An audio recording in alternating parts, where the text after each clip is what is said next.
A Guyanese court has decided that the 36-year-old man convicted of murdering a woman and her 2 children should die for his crimes.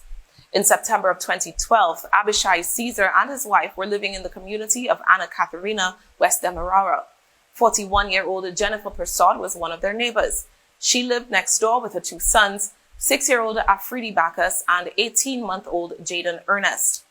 During court proceedings, Caesar's wife said that on the night of September 21st, her husband told her that he was going to Persaud's home in pursuit of money. He took a knife from the kitchen, she said, as well as a pair of green gloves. Caesar slipped through an opening in the fence between his house and his neighbors and disappeared into Persaud's residence. Sometime later, Caesar's wife said she heard a woman's screams. When her husband returned home hours later, Abishai Caesar was reportedly holding a small cardboard box with about $3,000 in local currency inside, approximately $14 at today's exchange rates. That's all he had gotten from his night's raid, Caesar told his wife. The knife he held, his gloves, and his pants were all bloodied. The bodies were discovered the next morning by Persaud's father. The law enforcement investigation into the killings of the 3 stalled for years, until April 2016, when Caesar's wife Zoe Phillip broke her silence about her partner's dark secret. The case first went to trial in 2019 and resulted in a hung jury.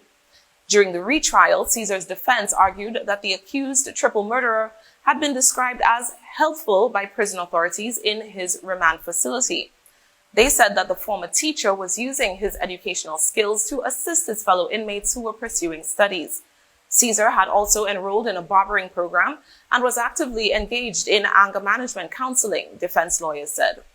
Caesar, who was also formerly a member of the Guyana Defense Force, once served 3 months in prison for assaulting his reputed wife. High Court Judge Justice Sandil Kissoon described Caesar's crime as, quote, an unparalleled act of cold-blooded, ruthless savagery. His helpfulness to prison authorities notwithstanding, the judge noted that the defendant treated the lives and deaths of his victims as meaningless. On Wednesday, Caesar was sentenced to death 3 times over, 1 for each count of murder. Despite the sentences, it is not at all certain that a state execution for Caesar is on the cards.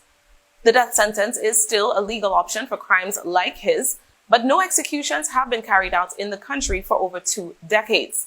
There are currently 14 people incarcerated who were sentenced to death for their crimes. However, all successfully appealed and were resentenced on the basis that the death penalty is unconstitutional. Additionally, on the same day Caesar received his sentence, Guyana's Court of Appeal was hearing a case piloted by legal action charity The Death Penalty Project, challenging the constitutionality of capital punishment. The hope is that by the end of litigation in that case, Guyana will join South American counterparts in abolishing the death penalty altogether or reserving state executions only for matters such as war crimes. Activists also hope that this move will influence other Caribbean countries to take similar action. Many territories in the region still retain the death penalty.